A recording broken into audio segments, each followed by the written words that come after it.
Hello guys, and welcome to another episode of Me and Gen Z. To those of you who are watching on YouTube, I hope today the camera stays in focus the whole time. Sorry about last week's little mishap, but I think the message still got across. To those of you listening on audio, hey, how are you doing? I hope everyone is well. And as promised, to decide today's topic, I did post that poll on Twitter again this Friday, and we actually got a decision. We got one less vote, which means we got 3, which is more than I thought I'd get, but that means we did get to a decision, and that means that our topic for today is how what we read, listen to, and watch actually affect our mental health. Now, this isn't always something people think about, or it's something that some people might think is obvious and common sense, but it's much deeper, I think, than people realize. So a couple of weeks ago, I did an episode titled, Are We Addicted to Our Phones? And I kind of issued a challenge saying that we should try to not start our day on our cell phone. So the first 10 minutes within waking up, we should try to not use our cell phones or look at our cell phones.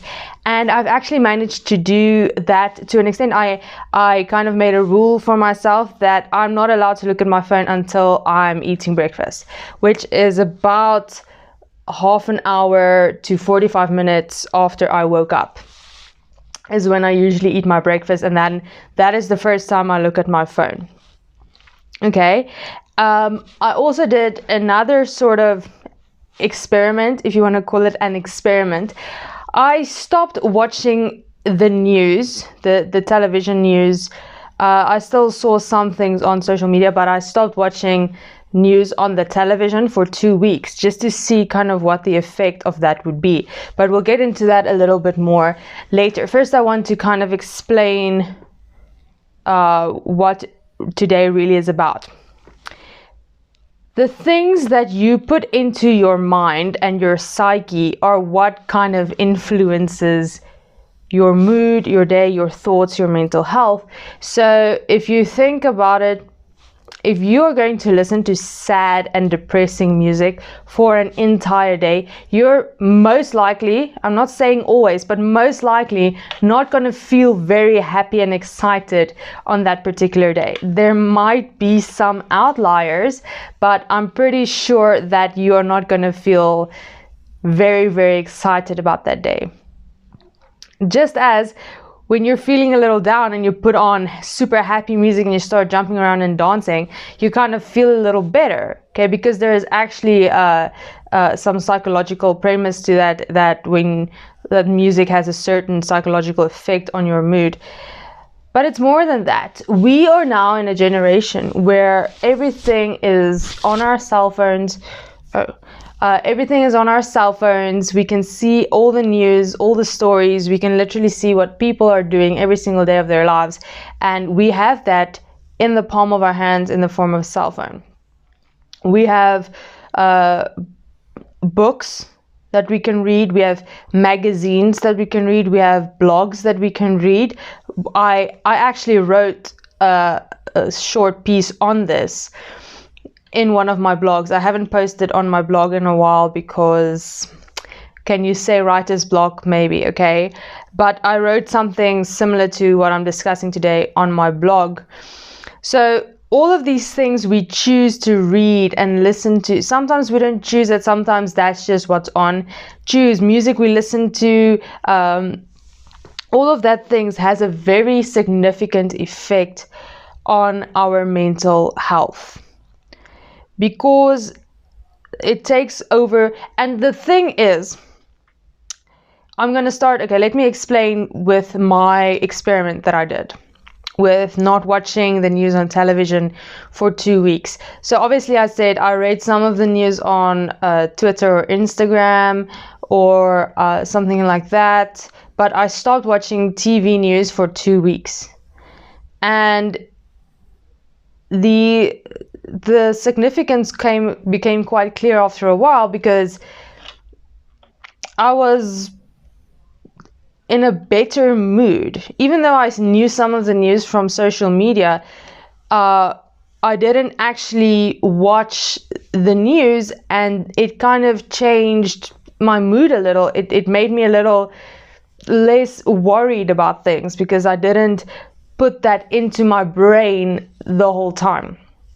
Okay, and I wasn't searching for the news on social media. I only saw it if it came up on my feeds, which it doesn't really, because those are not the type of sites that I follow. So it doesn't come up a lot, it just comes up sometimes. So I was able to somewhat cut myself off from that, and it made my mood change significantly. Okay, and I also changed the music that I listen to, not really a lot, because I usually listen to quite upbeat music, because when I work out I like to listen to upbeat music, so most of my playlists are pretty upbeat. So that also, and I've been reading a self-help book, because there are a million of them, but I think I found a pretty good one, so that's what I've been reading.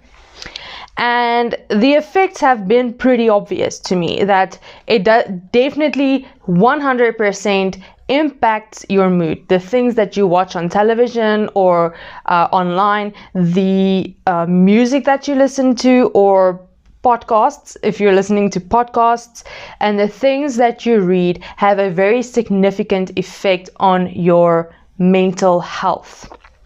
Now, I said I cut myself off from watching the news for 2 weeks. Now, unfortunately, you cannot ignore what's happening in the world forever.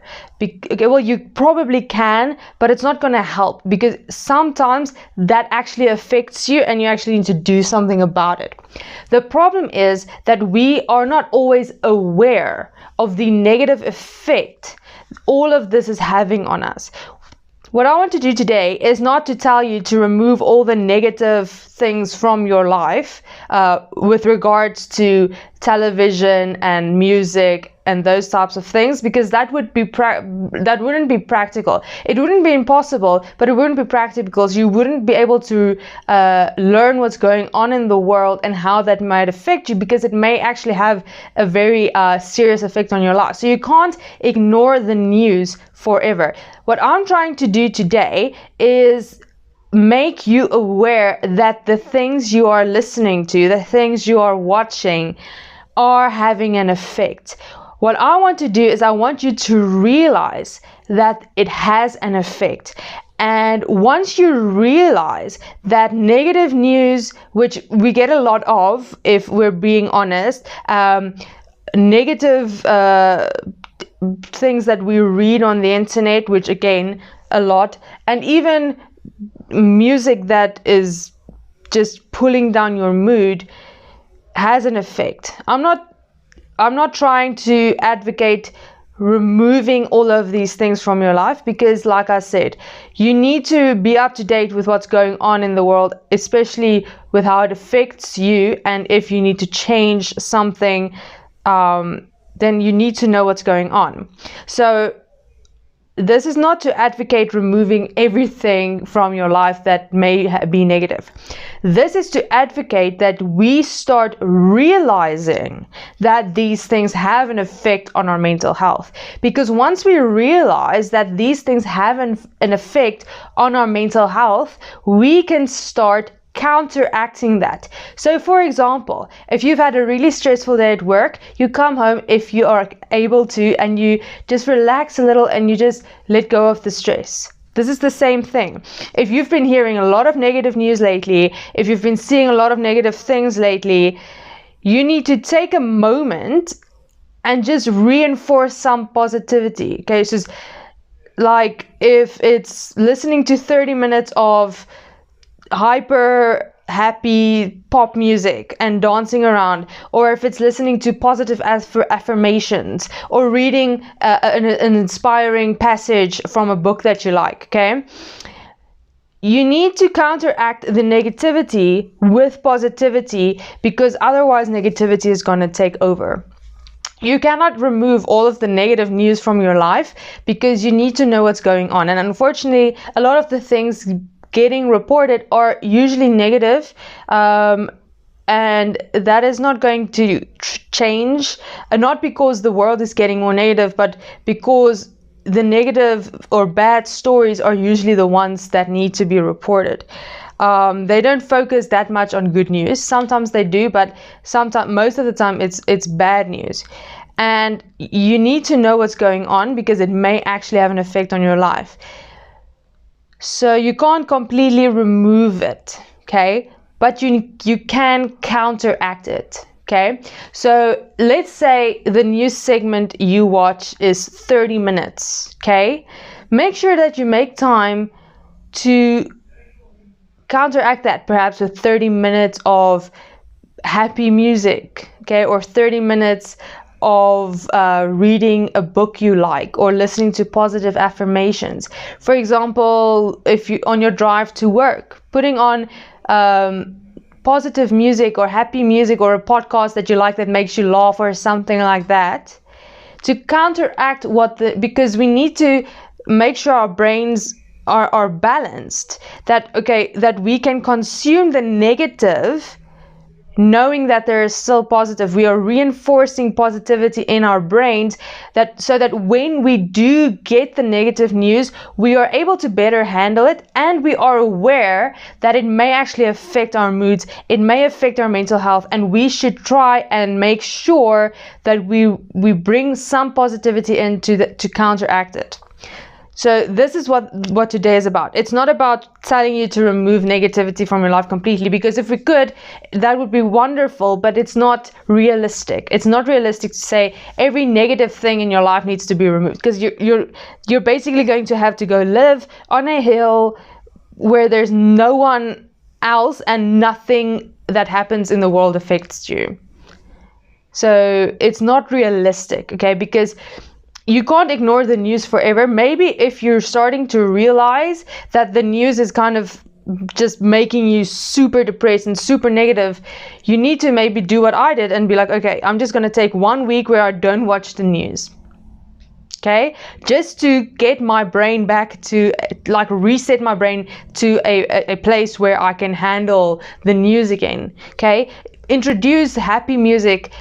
For example, if you're someone who works out, into your playlist, play happy music that makes you feel good. On your drive to work, play something that makes you laugh, or music that makes you sing along to it and feel happy. Or if you're someone who likes to read, like I do, get a book that motivates you, that inspires you, or that just makes you smile. Something happy, something positive to kind of, because I just said that it's very, very unrealistic to remove every single negative thing from your life, okay?